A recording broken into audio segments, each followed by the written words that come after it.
Hello everybody, I got the base coat on this 1941 GMC frame done. The next step is the top coat, which is a gloss black. Product's got hardener in it. It's not a product I'm familiar with yet, so I didn't do it today. I'm going to let this cure good before I put more on it. But a friend of mine is coming over, and I think we're going to tackle getting into this whole thing and see what we got. I think you can see that it's had a lot of miles on it and a lot of oil through it. And we're going to see what we've got in here. It's an old motor, and I've started taking some of the stuff off in preparation for when my friend gets here. We'll take the head off and flip it and get the oil pan and crank out of it and see if we get the pistons and stuff out. Yeah, that's what we're going to be up to this afternoon.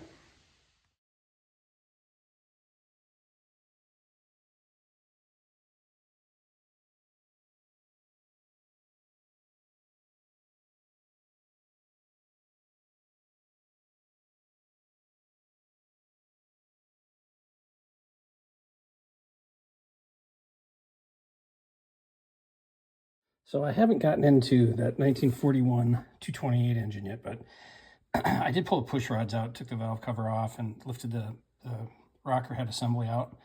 And I wanted to show you these two push rods here. They're not supposed to be ground off like that. I don't know what we're going to find in the valve or whatever we get into that cylinder, whichever one it was. But yeah, when I got them out of the parts clean, they're all caked with oil. I didn't really expect to see the end of this pretty much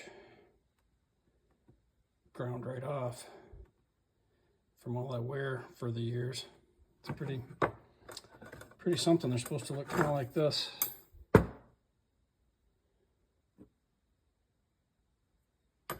But those two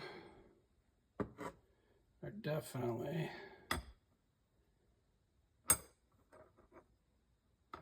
ground off. Pretty serious. I don't know if that was an oil problem or what caused that.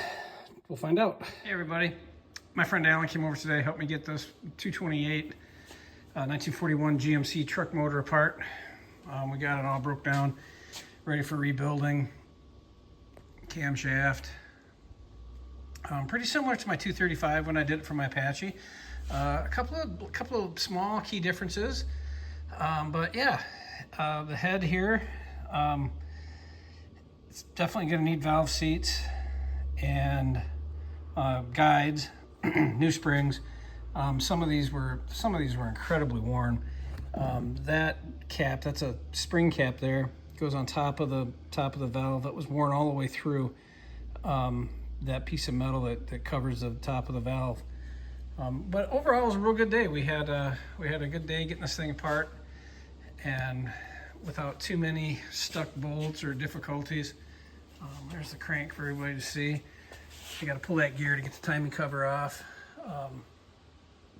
or I guess that piece off. It's not the timing cover; it's the back of the timing cover.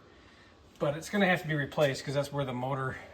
That's part of the motor mount that actually goes to that. So. One screw in that gave us some real headaches, so there'll have to be something different going on there. There's the camshaft on top of those pistons. Those are fancy pistons compared to what I pulled out of my 235 when I did it. But yeah, it was a great day. Got everything out, and next is cleaning everything up and going to the machine shop.